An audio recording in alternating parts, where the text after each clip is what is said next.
আসসালামু আলাইকুম। আমি ফাতেমা আক্তার আন্না। আপনারা যারা কয়েকবার ব্যর্থ হয়ে ভাবছেন জীবনে আপনি অনেক প্রচেষ্টা করেছেন, জীবনে আপনি অনেকবার চেষ্টা করেছেন, এই ভিডিওটা তাদের জন্য।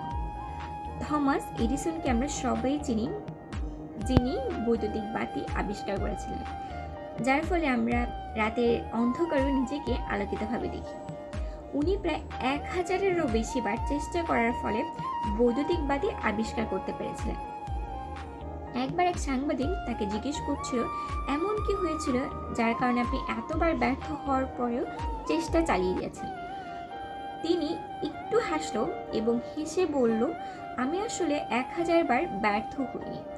আমি 1000 বার চেষ্টা করার ফলে 1000টি উপায় খুঁজে পেয়েছি, যে উপায়গুলো আমার জীবনে এই ক্ষেত্রে কোনো কাজে আসেনি। তার মানে এই না যে আমার সেই 1000টা উপায় আমার জীবনে অন্য ক্ষেত্রে কোনো কাজে আসবে না। সেই উপায়গুলো আমি আমার জীবনে সংরক্ষণ করে রেখেছি। আরও বলেন, পরবর্তী জীবনে এই উপায়গুলো আমার জীবনে একটা ভালো প্রভাব ফেলবে। আর দেখুন, তারই অবিরাম চেষ্টার ফলে আমরা নিজেকে অন্ধকার রাতে আলোকিতভাবে দেখছি। আপনি আমি 2-1বার চেষ্টা করেই ভাবছি জীবনে প্রচুরবার আমরা চেষ্টা করেছি।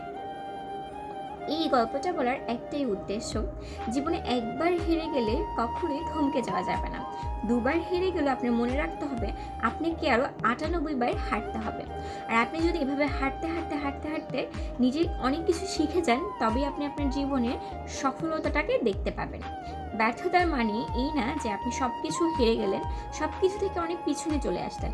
ব্যর্থতা মানে সফলতার একটা পথ, ব্যর্থতা মানে সফলতার একটা নতুন রাস্তা।